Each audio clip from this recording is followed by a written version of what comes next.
Hi, and welcome to a brand new video on the Targeted Individual Program, the Targeted Individual Experience.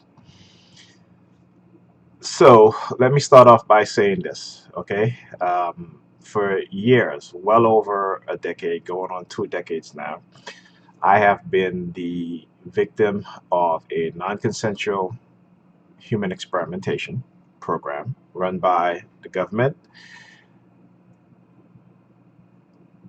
When I say government, I mean, you know, the security agencies, the CIA, law enforcement, the FBI, that uses local and state police to try to intimidate and silence me, okay, about my experience and to prevent me from coming forward and speaking up about what's happening to me and what has happened to me. And that, the intimidation and the silencing didn't work, okay?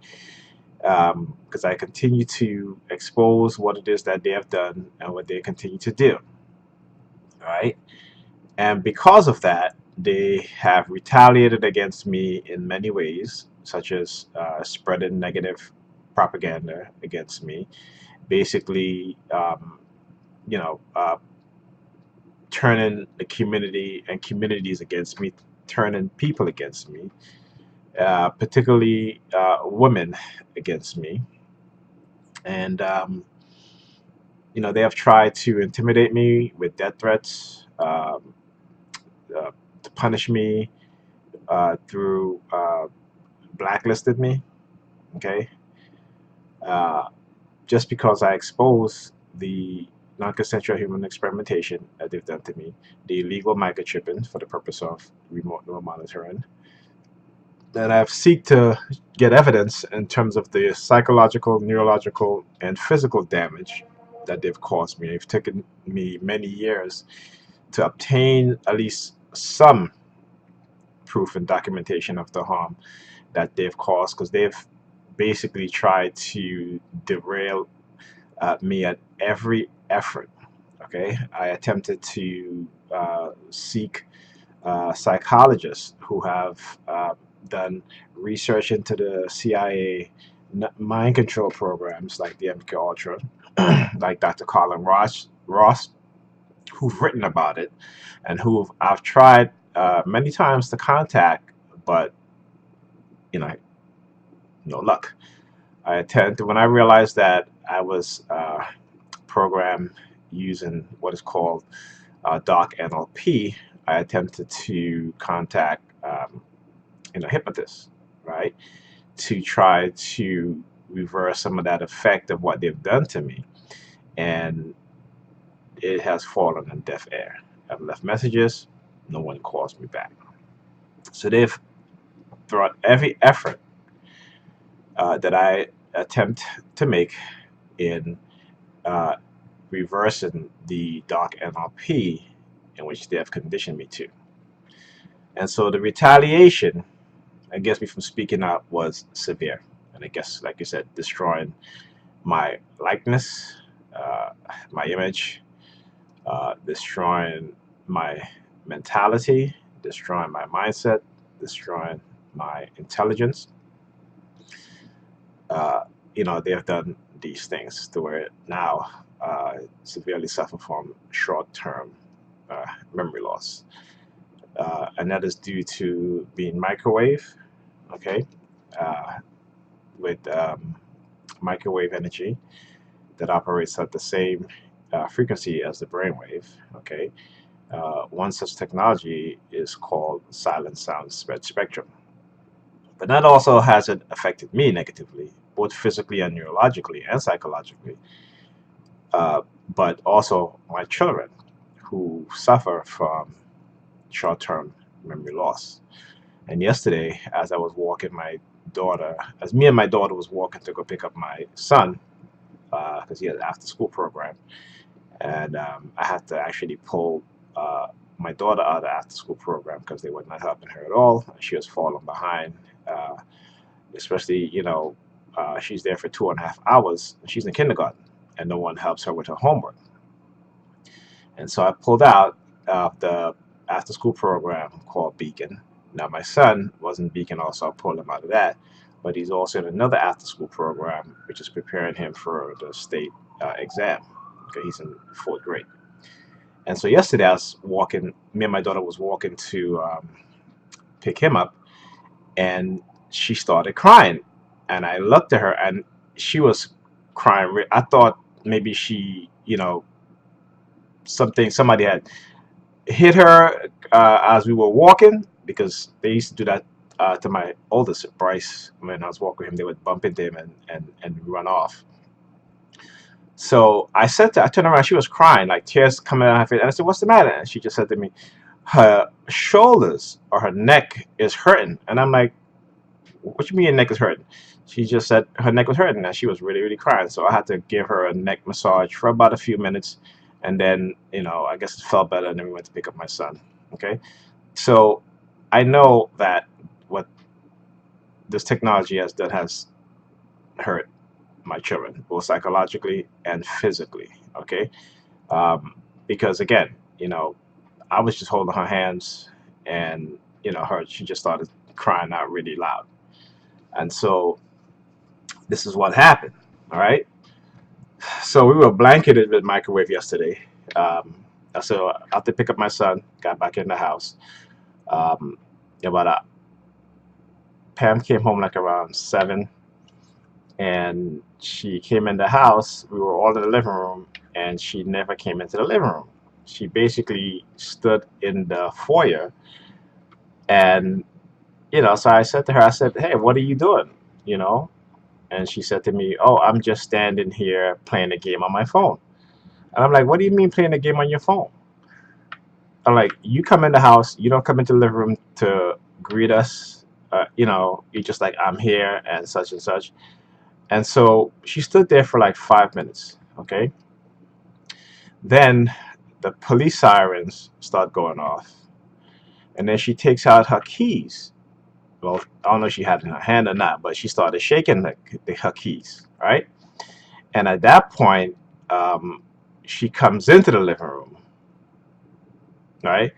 And then, uh, you know, greet the kids. Didn't say nothing to me at all. And just, you know, went into her bedroom. So I went to her bedroom and I said, "Hey, you came in the house. You didn't come in the living room to greet us. We were in the living room, and then, so at that point I realized that we're being microwaved at that point. And so she basically just like stayed in her room, okay, until, and she was just playing some game on her phone. And, it was like after 9 o'clock, because I had fed the kids. I brought her dinner, and I fed the kids. And Ethan took a bath, and then Alyssa wanted her mother to bathe her. And so then she comes into the living room and she says, "Oh, I came in here and I haven't even paid any mind to you kids." And I'm like, "For 2 hours you've been in the house, you went to your room, you didn't even think about the kids, you didn't even say nothing." I mean, you didn't say nothing, but you just there playing your phone. So I knew we were being microwave, okay? And then, she started targeting me, but, very subtle, okay? Very subtle, because again, as she started doing it more aggressively, I would probably say to her, "Listen, you're targeting me, so you need to be aware of that stuff." Okay, so what they do is they try to undermine or thwart any attempt that I've made to correct her behavior towards me in terms of the targeting.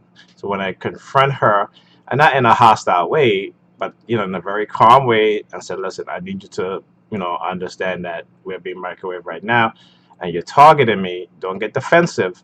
Just be aware of what it is that you're doing. So if I tell you you're doing certain things and that's targeting me or in some way, just be aware of it," right? So what they've done, because I had that conversation with her before, um, they again, they will adapt and adjust their targeting, right? So anyway, so at that point, I was like, "Hey, you know what? I'll stay in the living room. You can stay in your room by yourself." And she was like, "Okay," right? And so, you know, that's what happened last night and yesterday. Okay, so let's talk about the coercive persuasion program, and this is what you know they do, and this is what I want targeted individuals to understand: those who they are trying to silence or have silenced, because they're going to still continue to do this to you, all right? So even if you're silent about what's going on, even if you've bought into the conditioning of being silent, they're still targeting you. Okay, so I just want to read this. All right. So uh, coercive persuasion is is traditionally visualized in physical terms. In this form, it is easily definable, clear-cut, and ambiguous. Coercive psychological force, unfortunately, has not been so easy to see and define. And this is why I do what I do also, because again, trying to show people the psychological force when it comes to this coercive persuasion program, right?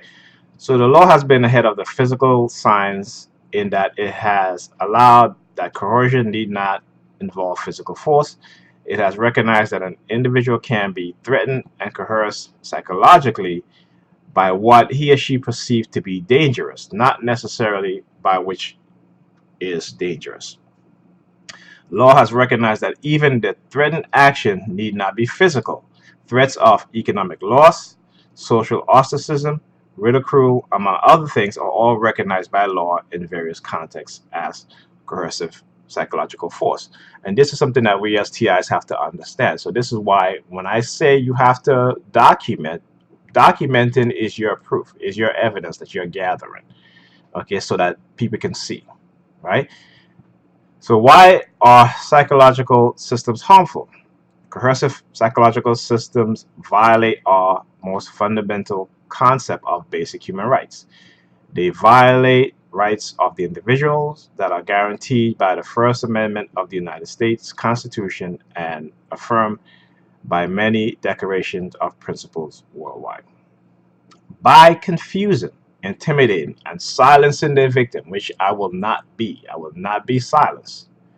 Okay, and a lot of what they're doing do you are confused. Okay, but if you can focus and learn about this program, that you can minimize some of the confusion. Okay, those who profit from these systems evade exposure and prosecution for actions recognized as harmful and which are illegal in most countries, such as fraud, false imprisonment, undue influence, involuntary servitude, intentional infliction of emotional distress, and this is what they do to us, you know, use using tactics to emotionally control us, right? Outrageous conducts and other torturous acts. So again, you have to understand this, right? So, for me, being that law enforcement is a big part of my targeting and the use of intimidation and death threats against me. And I'm going to show you a psychological death threat by the NYPD.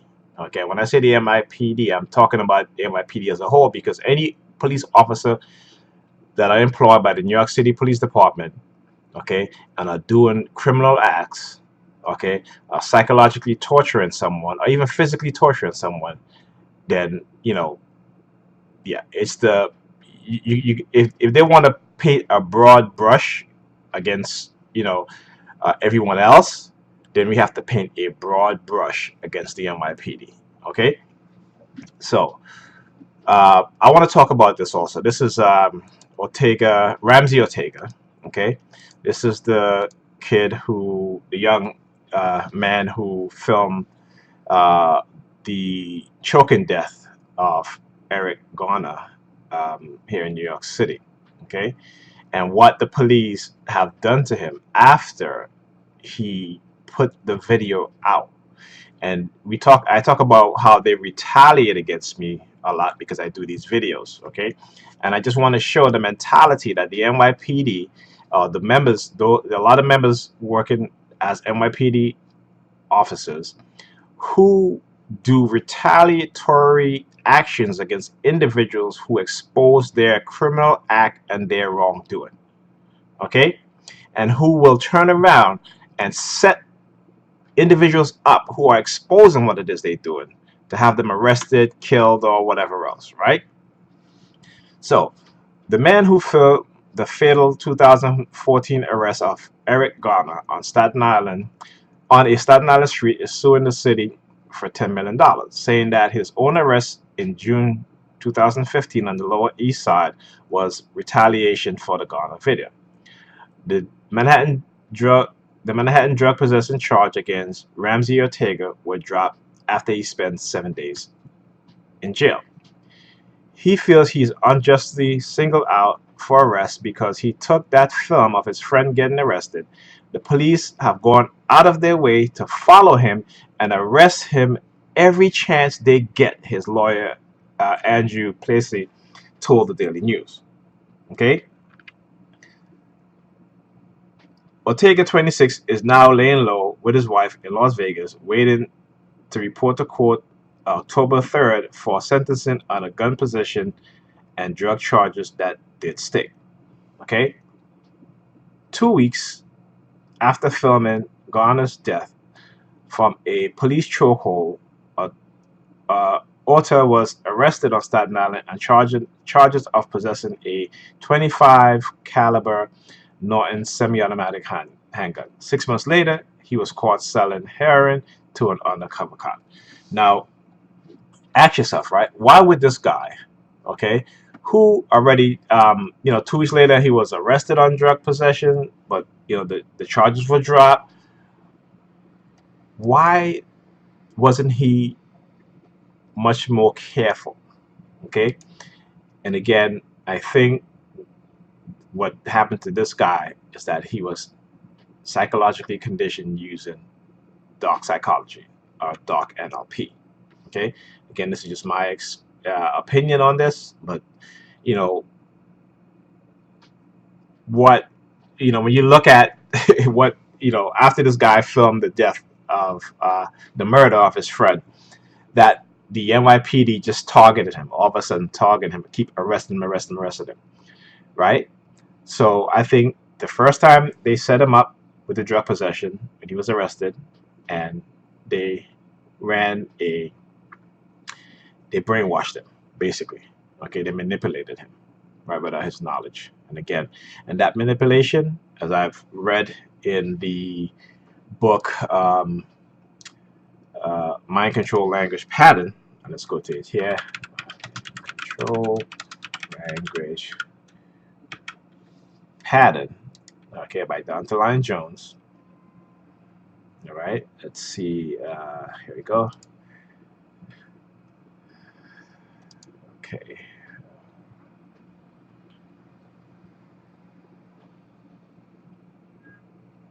All right, there we go. Let's let it load. Okay, so Mind Control Language Pattern, okay, by Dante Jones. All right, and he says, I've seen the result of these dark and destructive language patterns. They are devious because most people don't even know they've happened. They live life half-heartedly with no purpose because someone meant to hurt them. All right, and then he goes on to say, if you know anyone using these patterns to injure you, you have every right to act and stop them. And this is what I'm doing. I'm within my rights to record, whether it be video or audio, against individuals who are employed by the NYPD and members of the NYPD. Again, they were all part of a religious cult, okay?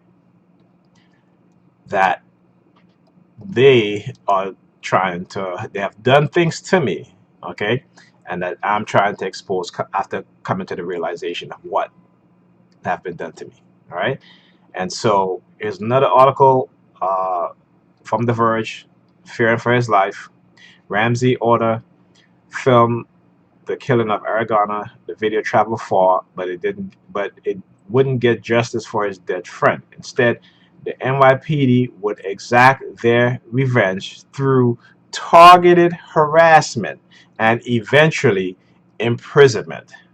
Okay, alters punishment for daring to show the world police brutality, right?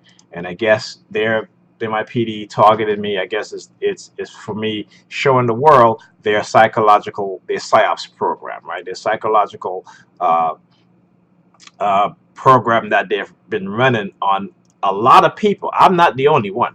So there's a lot of people. Probably you may have been arrested, what have you. You know, you never know. They could run doc. They can manipulate you, mind control you. You wake up the next morning.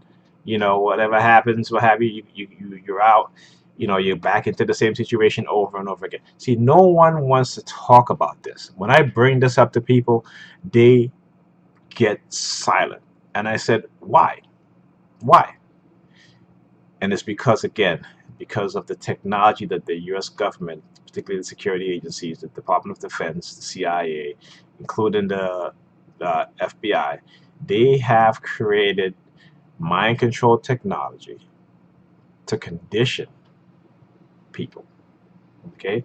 I talk about silent sound spread spectrum. Okay? uh, and they're working on a host of have worked on and have developed a host of what is called directed energy weapons. Okay, whether it be for crowd control or whether it be for a whole host of application. Okay, physical as well as psychological, and we have to understand that, right? Particularly when you're telling people the truth, people are so turned off by the truth. You know, this technology has a lot to do with that. Okay, we talk about the conditioning of people mental state of mentality while they're sleeping, even when they're awake, through what is called silent subliminal messaging. Okay, as well as the technology being blanketed with uh, radio frequency or microwave frequency signals that again operates on the same brainwave frequency as the human mind. Okay, and so I had to bring this up because what this guy is going through, I've been going through this for many years. Okay, um, and I think me documenting what's happened to me has kept me from falling into the traps and exposing the people around me who are involved in this. And so I've been very lucky to, I should say, in terms of staying out of jail and stuff like that. And even though they've done things to try to get me into courtrooms and stuff like that, like the video I did with the ticket agent just write me a ticket for just pulling up on the block and trying to let my son out the car. He just telling me I can't double park here. I have every right to pull up in front of the building as long as there's no sign that says there's no idling, there's no standing, anything like that. And this is a residential block, and there's no signs. The only signs out there are alternate signs of the street parking. And this was on a Saturday. On the Saturday, the weekend, there is no alternate side parking, right, for street cleaning. So these are attempts that they do, and when it fail, they find other ways, right? So let's move on to the video. And here, this is YouTube. This is another target, and this target is also being targeted using the color red, which I'll talk about also, and I have talked about um, using that color. So okay, so let's get to the video, as I said, and let's begin. Okay, so yesterday, wait a second here. All right, this video. Um, okay. So this was yesterday. It was Thursday, March 20th. I had took the kids to school and came back, picked Pam up, took her to work. And, of course, the normal target and stuff, the multiple cars with the license plate, with the number 32 in the license plate, police present. But, I'm not trying to make this video too long. And you're going to see a lot of police presence. So don't worry, okay? You know what I'm saying? But anyway, I got back on the block, and I pulled up behind this vehicle here. This is uh, another vehicle that recently started parking on and Pam's block and the number 32. So I kind of wanted to get that on video, which you'll see here. Okay, and you'll see me zoom in so you can see the license plate of the vehicle. Okay, all right. So let's move. All right. So another thing that they'll do. Okay, and you'll see me drive up. Okay, because you're gonna see guy come out. This is him, and they do this a lot too. Okay, so he'll get in his video. I mean his vehicle. Sorry, the video. He'll get in his vehicle, and you know, see he put his foot on the brakes.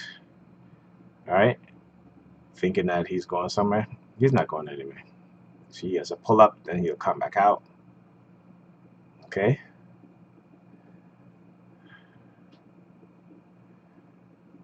She takes his keys out. All right. Goes to close up at the way how he held it. And again, that's what last night with Pam, you know, taking her keys out. So there's a reason why they did take her keys out and jingle it, right? As I talked about it in the beginning of this video.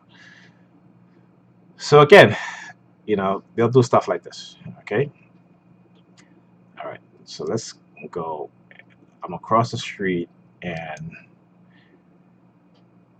you'll see I reposition the phone so you know it can record straight in front of me. Then the perp shows up. Okay, let's get to him. So he goes right by the Jeep with the number 32 in the license plate.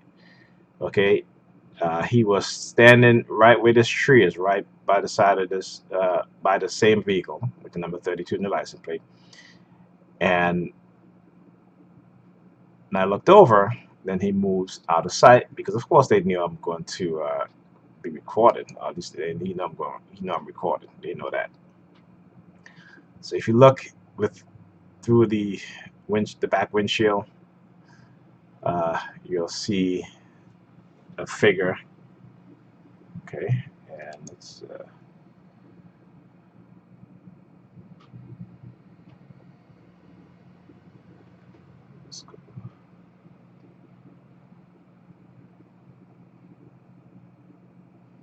Eventually, he's gonna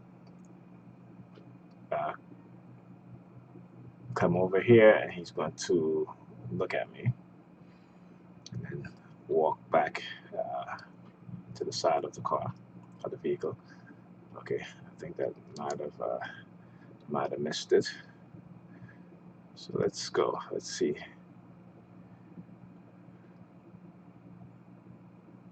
Okay, I missed it. Oh, no, I didn't. There he goes. There he goes. You're moving too fast, Nigel. Okay.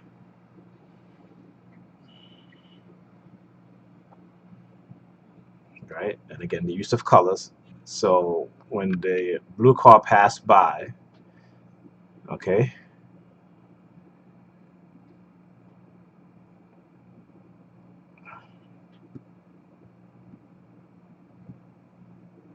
catch him.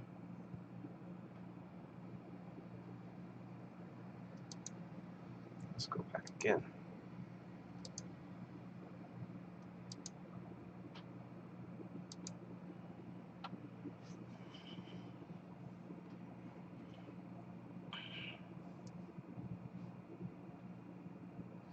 Okay, I'm just gonna let it play because I don't want to miss it.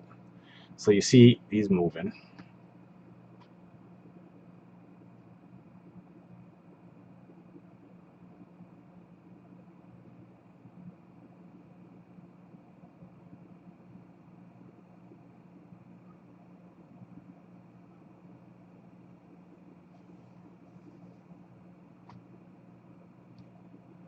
I know sometimes these videos are long, but you know. So here he goes, comes out, looks at me, turns around, and he walks back. Okay. So now let me just Fast forward this. I'm about to get parking. As you see, I pulled up because this postal truck is about to leave.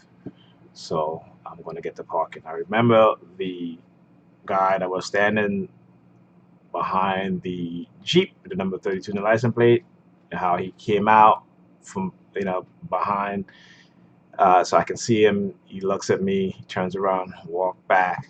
So as I drove up the block to get this parking space that the postal truck is coming out of, he walks up, okay, on the opposite side of the street, all right, the other side of the sidewalk, which she was on before, okay, except further down, okay, and so, and he stands up right across from me.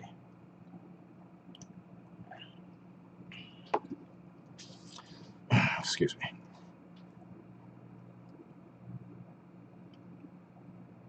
There he goes again. See?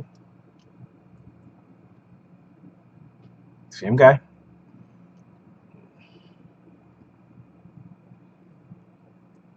See the stalkerish behavior these people uh, do and deals with, a deal in.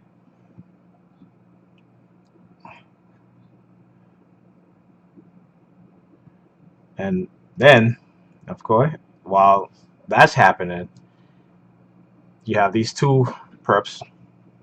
This woman, of course, she comes, stands up on the sidewalk right in front of the car to tie her shoes. Right?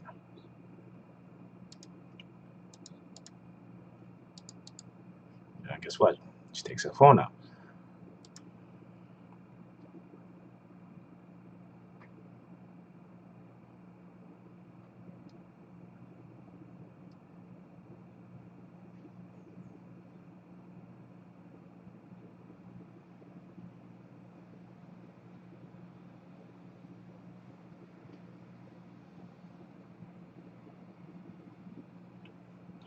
Okay? All right, let's go to the next video.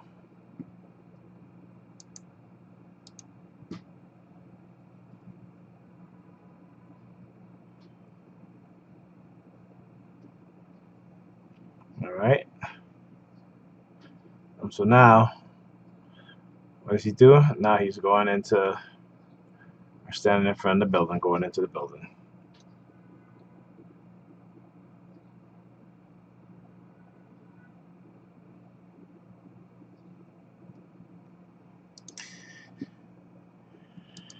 Okay. All right. Now, so that was in the morning. Um, I had to get my daughter, go to get my daughter from school, picked her up. And then my son gets out of his after school program at 5 o'clock. So about a few minutes to 5, we've headed out the door and we're walking up the block. And, I talk about the synchronization. You guys will see me driving at times, and as I turn the corner, the first vehicle in front of me, when I pulled up in the license plate, you'll see the number 32. This also happens when I'm walking, okay?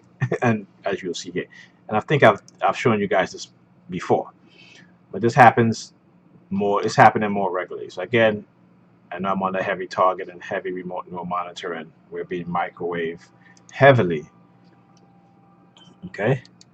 And so this is the stuff that they do. Okay, just putting it out there. All right.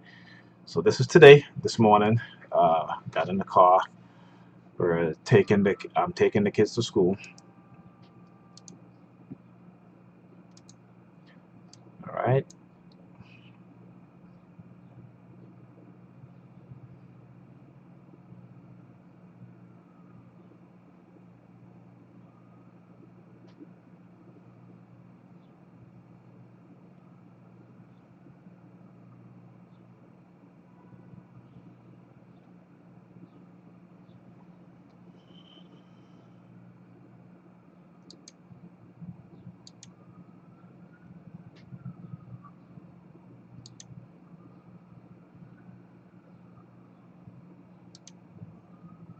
Okay.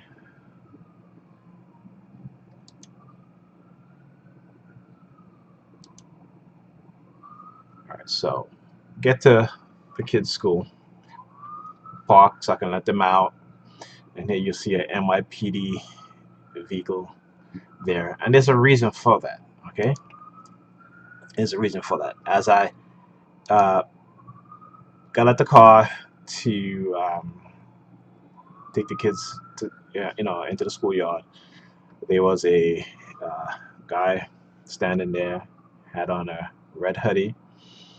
Okay, um, let the kids go into the schoolyard. He turns around and starts shaking his pocket and shaking the change that was in his pocket very, very loudly. Again, I've talked about this. I've done video on this before. Okay, so again, it's the same rehashed tactics and techniques that they'll do over and over and over.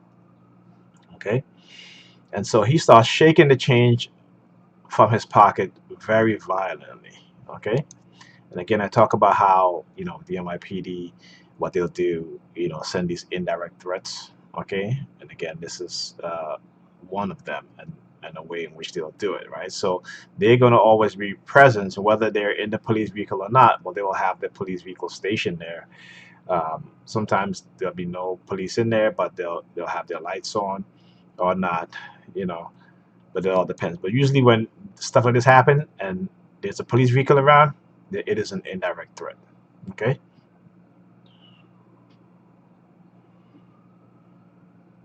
and then I'm going to show you a direct threat. Okay, a direct psychological death threat. Okay, just stay tuned and you hear me describe what happened.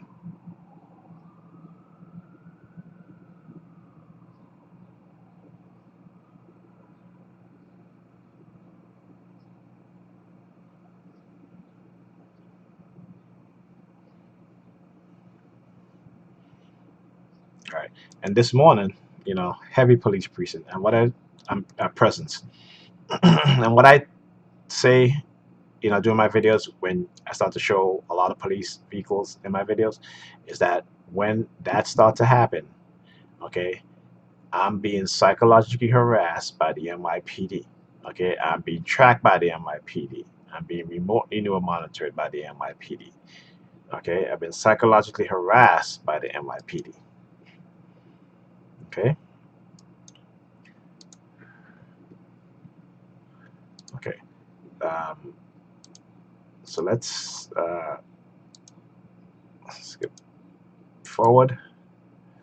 And again, so here I am approaching Martin Street, the block that Pamela lives on, and you'll see a guy in a red jacket walking up. Okay,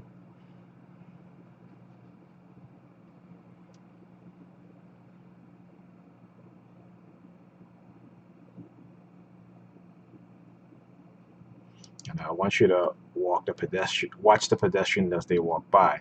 They'll start moving their hands, sticking their hands out, touching their clothes, fixing their clothes as they walk by, right? So she doesn't walk by, what does he do? He does this.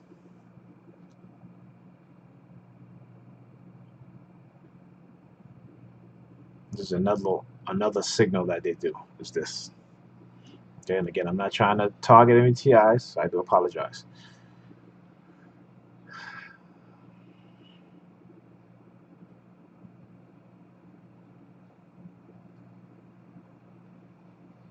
See, there he goes walking in the red jacket, using the color red.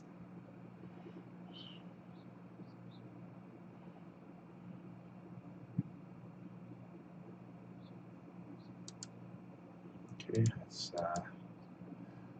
get to the next video.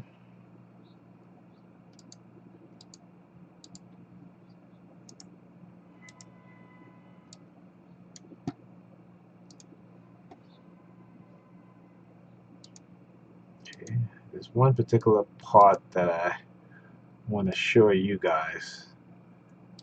So I'm going to skip past this. Okay, let's.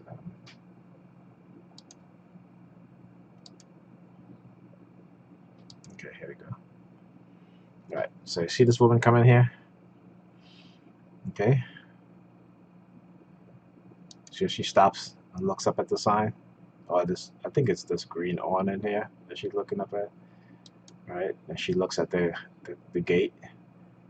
Okay, now watch as she gets close. So all this time she's walking all the way from. Let's see how far she's walking from. Okay, let's go back. Let's go back. Let's go back. Okay, so here she is. Okay, you'll see her. She's walking. See this guy going in the same direction that I'm facing. Now here she goes. She's walking all the way there. It's raining now. It is raining. This guy has his this person has their hoodie on. This guy has his his hood on. Okay, she's walking. She's all the way there from the beginning of the block. She walks there. She stops, turns around, looked at the green awning. Okay. Then she puts her hoodie on. Okay. See that? Now, why would she do that? And again, this is something that they do too, and I do to them. Like whenever they walk in towards me, particularly in the wintertime, they'll have their hoodie down, and as soon as they get close to me, they'll put their hoodie up, put their hoodie on, or their hood on, and that's what I do to them too. So when I see them do it, I put my hood on if I don't have my hood on already, or I'll take my hood off if I have my hood on, just to counter uh, what it is that they're doing. Okay, so waiting for Pam. She's taking too long. Got on the block, and I was going to get parking, but I eventually said to her, "All right, come on, I'll take you to work." Okay, because she's always late, no matter how I try to tell her. And again, you'll see perp standing there right next to the red car. Right, as soon as I turn the phone to record, she walks off. Okay, see how many the red vehicle. Okay, she right there. You start to see the frequency of that particular color. Right. Okay. So I don't know what happened, but I had uh, hit the record button, and I thought the phone was recording video, but it wasn't. And so when I um, got on this block, this is Clarkson, right? And I turned on to Clarkson again. I saw a police vehicle parked up, you know, lights flashing. It was parked up, right? The lights was on, lights flashing again, and I looked to make sure that I was recording it, and the camera wasn't record, the phone wasn't recording video. So at that point, by the time I turned on the video to record, I already passed the police vehicle, and so I kind of missed that one, but I didn't miss the others because at that point I made it a point to always continuously look at the phone to make sure that video was being recorded. Okay, and at that point, as we passed by the vehicle, she read something. It was supposed to be a joke or something that was funny, and the joke kind of goes like this: um, about a man and a woman having dinner. You know, the man unbuckled his pants. I mean, his belt.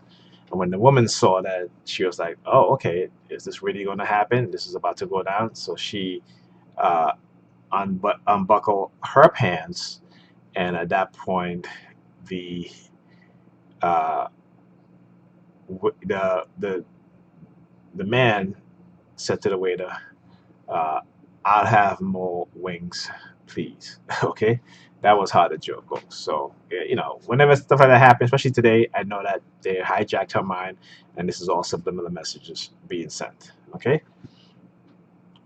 so I'm getting better at recognizing, you know, when they hijack her mind, or when they put things in her mind to repeat to me or say to me because they want to send some type of subliminal message. Okay, so let's go. Um, all right, so still, you know, I'm still thinking how to work. As I got to this intersection, okay, you will see if you look down this block in front of me. See this is now the direction of traffic is going the opposite way to where I'm going, right? So see it says do not enter sign there. Okay. Now you see just briefly you'll see a white vehicle made a left turn. Now this is a one-way street.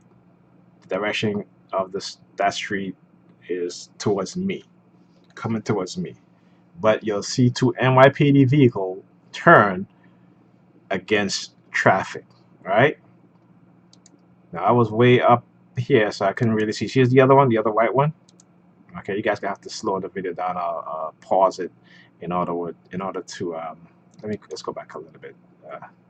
Maybe I can pause it at that moment, right there. Oh, the windshield's in the way. I mean the wiper got in the way. There it is again. If you look ahead, you'll see them. Okay, and so now,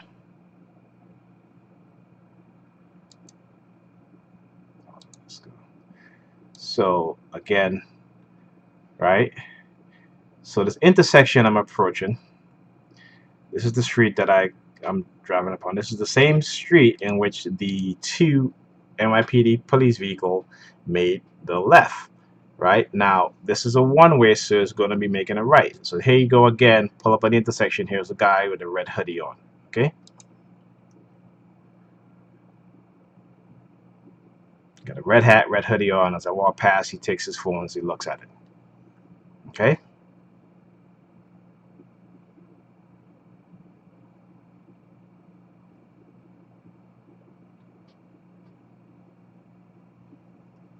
All right. So, made the left. Again, this is taking Pam to work.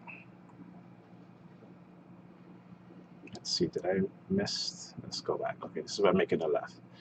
All right. I want to make sure I am not missing the police vehicle that you guys will see coming towards me with, again, the lights flashing. So you start to see heavy police presence. And this is what I'm talking about, right? You start to see a heavy police presence. When I start to see a heavy police presence, I know I'm being tracked, and a lot of it is synchronization too, and you guys will see while being tracked. So there you go, and I'm gonna put the sound on so you guys can hear. No sirens, just the lights flashing. Okay.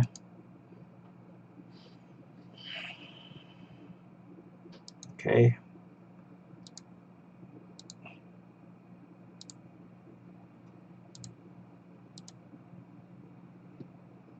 Right, so I'm getting close to her job. Make the right.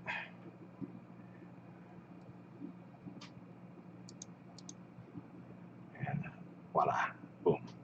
Whole bunch of police vehicles parked up. Now, I have to say this, okay?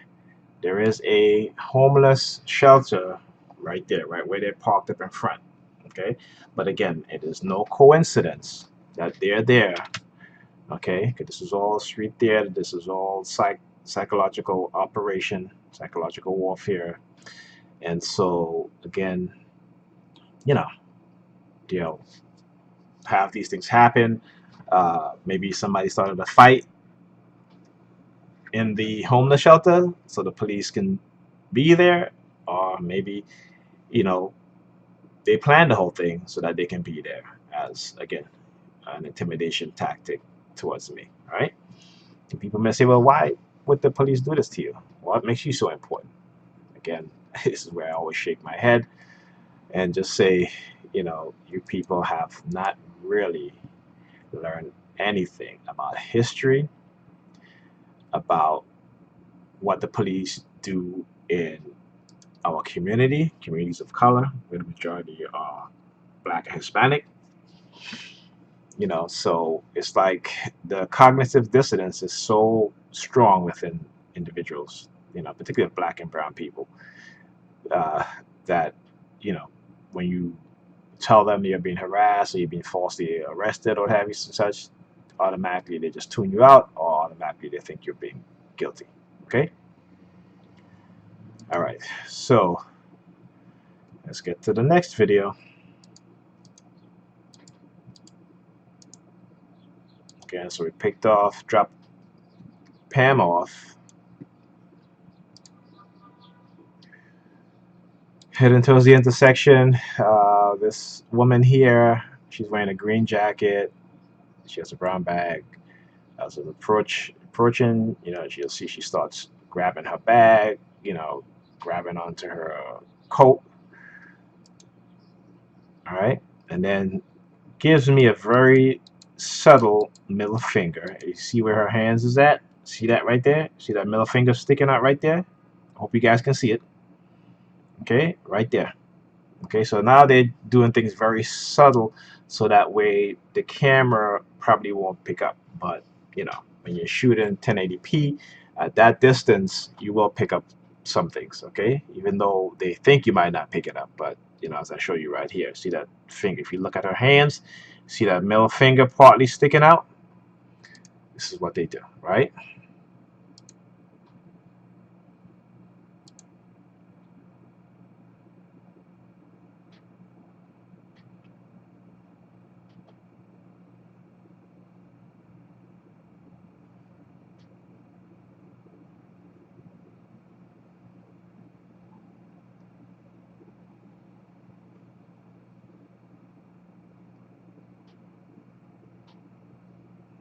Watch.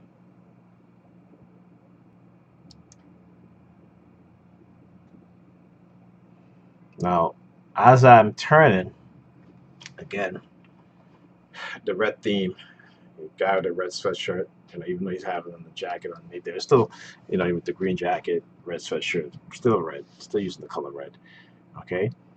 Now, as I turned, okay, there was a cab, which is right here, that was parked up there. Okay, he was just sitting there because I could see him, didn't let anybody out. He was just sitting there, and as he sees me turning, then he pulls out of the parking space where he was at. Okay, and check this out.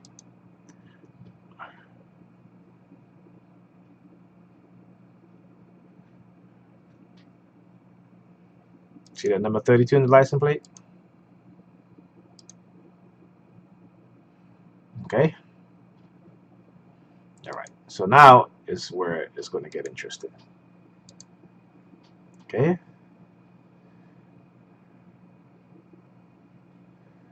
Actually, before I start, let me see here. I think, did I turn?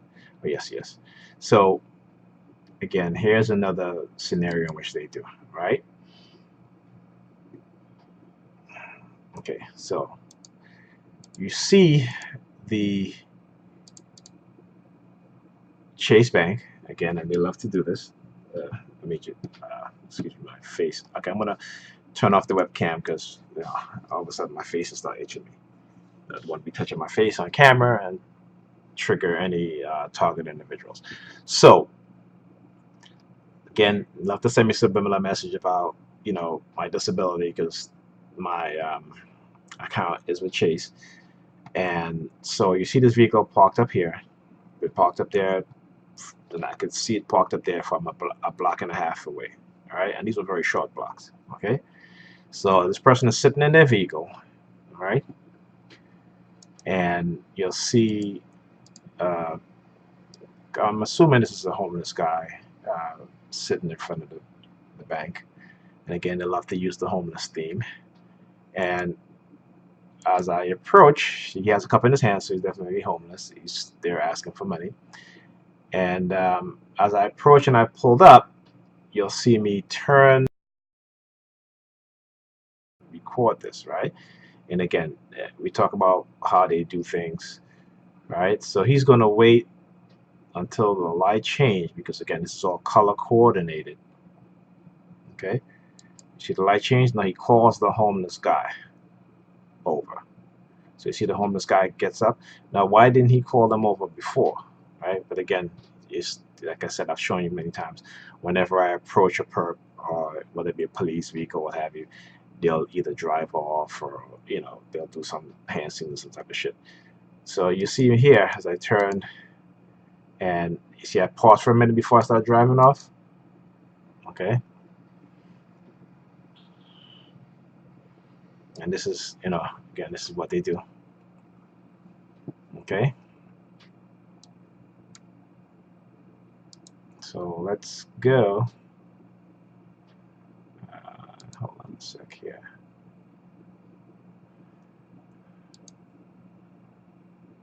Okay. Again, I don't want to miss anything.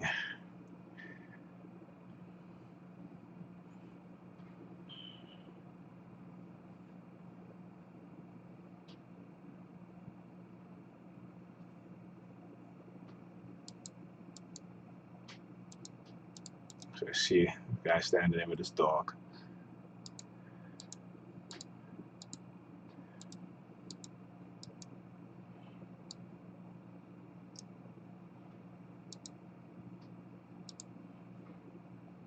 Oh, wait. Okay, synchronization.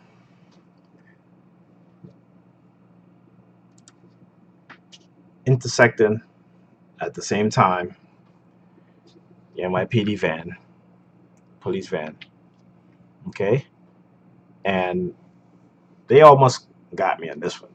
I mean, I would have gotten a ticket. Okay, because not only did this NYPD van was served to distract me, okay, but there was another police vehicle that was parked about a short block down. Okay, this block right here is very short, so a short block down which I didn't see, right?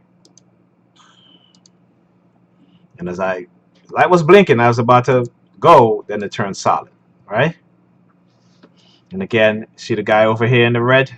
Look across the street. This guy in the red. Okay. All right.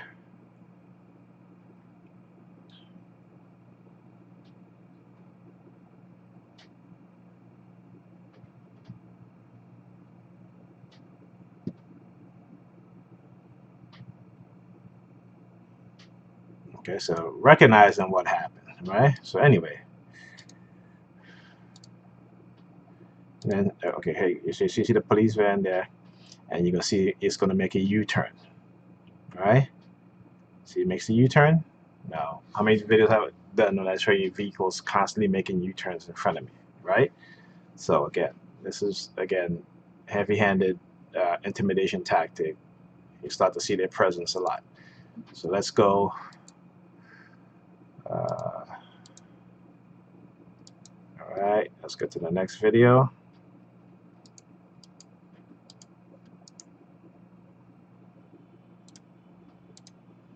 Okay, let's go. Again, synchronization. Light's about to change. I stop. Guess what? Because there was a police car right, right there. So you're gonna see it turn. All right, see the light change now. Okay, now the color yellow. Now, if you remember where the guy was walking when I was turning, and then there's a guy standing in the corner with the dog. He had on a yellow cap, right? So again, I didn't recognize this at first, but viewing the video, especially when I got to this point, I saw this, and I'm like, okay, now I remember, right? So again, yellow truck. Again, see the police vehicle. Turn. All right. So you may say, oh, it's just a police vehicle turning. Well, I'm glad you said that, because I'm going to show you that, yeah, it's a police vehicle turning, but yeah, they're tracking me, and this is a form of harassment and intimidation, and you will see. Okay, so let's go. All right, so here's the police vehicle. Again, see all these red cars behind it? He's going to turn, right? So why did he cross over? So again, every time you see a police vehicle, you'll see a person wearing red, either be a car turning in front or what have you. Um, so anyway, he slows down. You know, whoever the driver is, I think it was a male police officer. Here we go.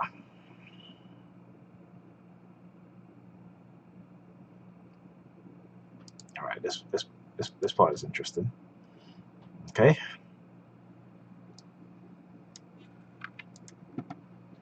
okay, let's get to that part where you see the guy in the orange sweater is gonna be walking across the street in front of me.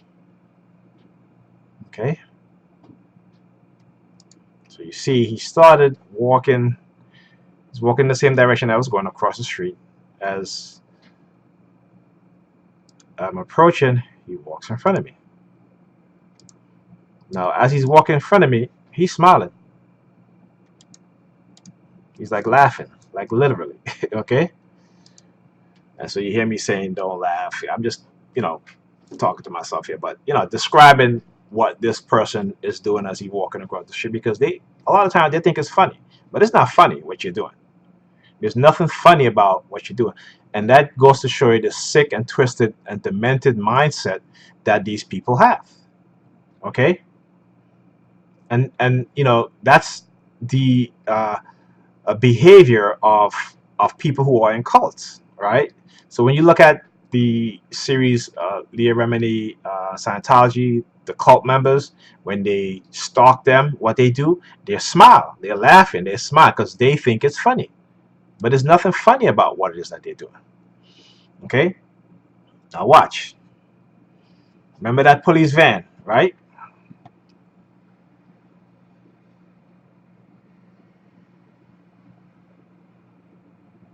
Okay, let's get past some of this. Okay, let's get to this part right here.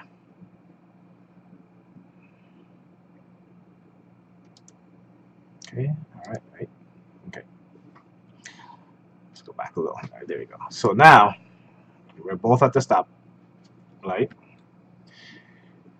They pulled up in front of me. Okay, now you want to see how they mask their hand signal. Okay, so you see he already has his window rolled down because he knew what he was going to do. Right, so he's driving up because he wants to get in front of me. So all of a sudden he was in front of me. Then he slows down. Right, again. Why? Because again, they want to send a subliminal message. So the guy walking across the street with the orange sweater, laughing like this shit is funny. It's not funny. Okay? They're funny. All right? Now watch. Okay? See the hand comes out, the four fingers? What did I tell you guys about this before, right? You've seen the video where we had came back from doing grocery shopping. Actually, we attempted to, but didn't go back and then park.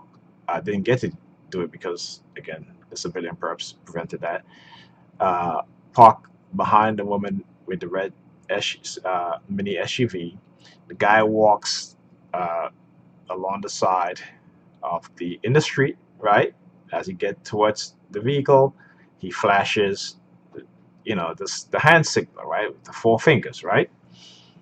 So they're doing the same thing here. Again, they're trying to mask it as, yeah, we just trying to get by you. That's what it is. But this is already orchestrated. This is already orchestrated. Okay. All right. Now watch. Again, see the guy with the red hoodie looking at the storefront. Okay.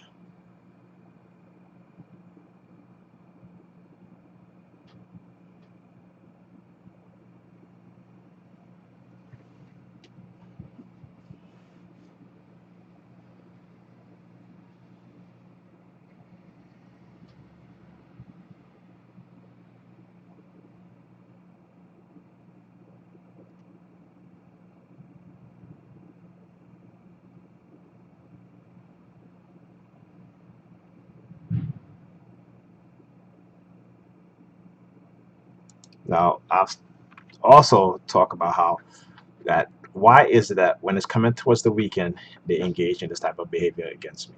And again, coming towards the weekend, today's Thursday, the heavy police presence, right? So again, showing a pattern of what it is that they're doing.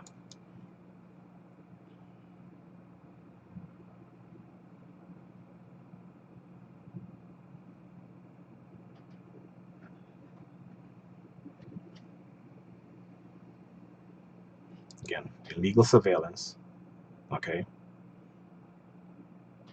stalking and harassment, engaging in conduct unbecoming of police officers, psychological torture, okay, using the community to psychologically and physically and emotionally attack an individual, using illegally microchipping individuals, right, to have them in a non-consensual human experimentation program for the purpose of remote neural monitoring. Okay.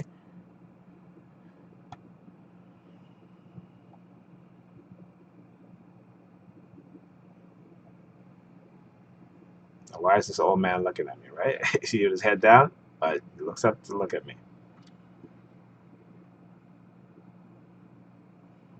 All right, now watch.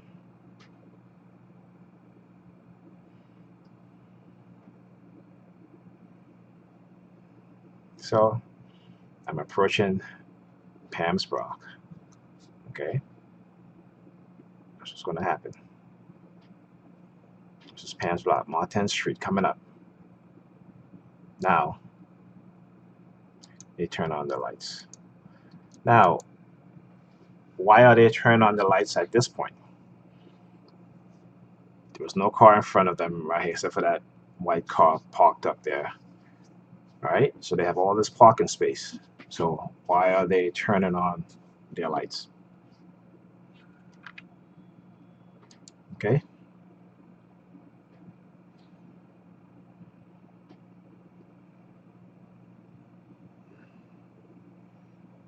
Now watch.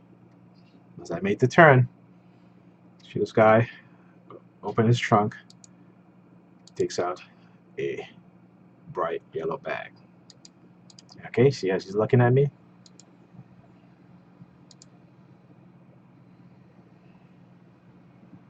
Okay, so now I got parking. So you think this is over? Okay. All right, hold up. Okay, so I get parking, finally settle in.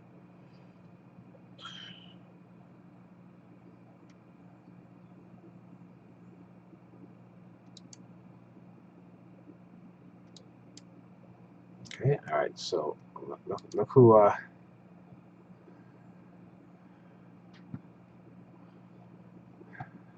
right, just got parking now. Look who shows up. And look at where they stop, right? Now, talk about a psychological threat, and you'll see exactly what I'm talking about. So I had to stop the video because I was getting out the car. And you'll see in the next video, immediately as I get out the car, as I was getting out the car, you'll see what happens. So I get out the car, then guess what? They start to drive off, right? Now, I want to talk about psychological death threats.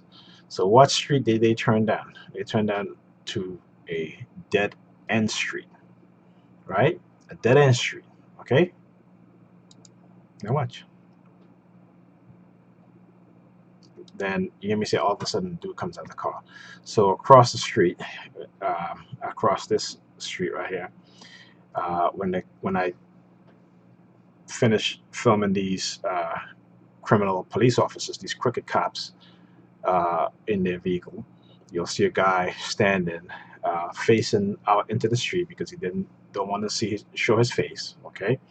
And then he's gonna light a what looks to be like weed, you know.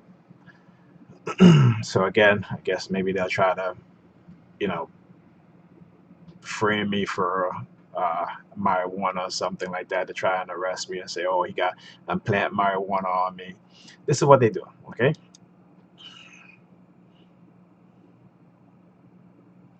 hmm So right there, this is the NYPD sending a psychological threat.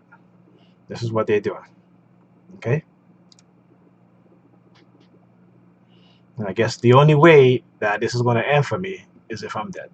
All right. Okay. Yeah, I see you. I see you, perps. Okay. So now you'll see here he is hiding his face. Okay. So he literally stood there. All right. 'Cause like I said, when I said he gets out of his car, again, synchronization. The minute I started walking, they moved. The police officers, the police vehicle start driving off. He comes out of his car, stands up there, facing towards the street. And then as I crossed over, he lights. It's not a cigarette. That's not a cigarette. Okay. Now check this out. Now they want to see my reaction, right? So if I look any sort of way or what have you, um, I guess they're gonna figure, okay, well, he gets the subliminal message. Okay. Now check this out. Now this woman here, she is staring in my face. I want you to watch. Watch her. She is staring in my face. Look at her.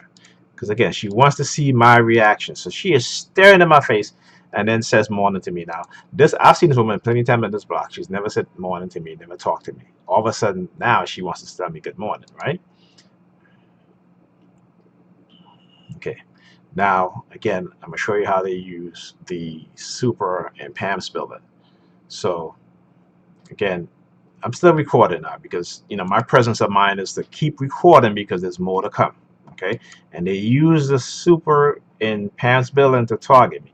And even though at times me and him we sit there and we talk or have you, and I try to school him, try to you know give him other things to think about as to why he shouldn't be doing this because it's illegal, it's it's criminal. Okay, and what he's engaging in is psychological torture, and these police officers in these cults, and he's very religious too, so but I don't expect to change his mind because people who are religious, they're totally brainwashed and they're just brain dead. They just don't think. They have no critical thinking skills. All right. So now you'll see he's standing there. He's looking at me now. He's going like this. Okay, let me put back on the webcam. So he's going like this. Okay, but now he sees that I have my phone in a manner in which that, hey, yeah, I could be recording. So he stops that. He stops doing this, and then he steps back. Okay, there you go. See, he steps back. Now, I hope you guys hearing this the fire truck sirens. Okay. Okay. I'm sorry. I just had to go look out to see if there's a fire truck outside, but it wasn't on this block. But you can hear it. It's very low, but you can hear it. Okay. So you see, he steps back, right? And again, he goes like that as he's looking at the person walking with the red umbrella. All right. Again, the color red, the theme red.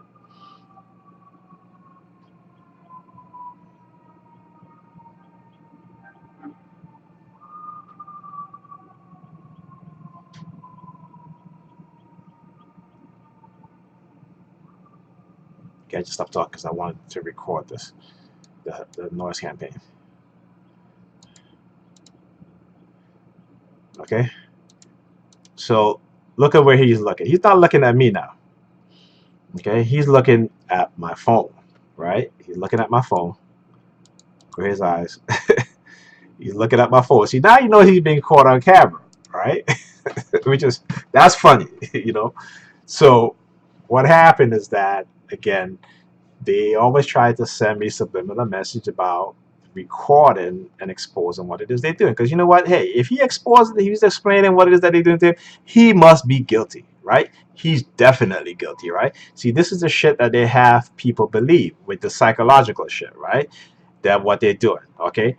Never mind that they've set up, framed, psychologically manipulate the individual or the people around them, using a dark psychology, dark NLP, the use of the illegally microchipping someone's in their mind for the purpose of remote neural monitoring, and also feeding of false narrative, false information, using silent sound spectrum to control a person's behavior or even thought pattern, right?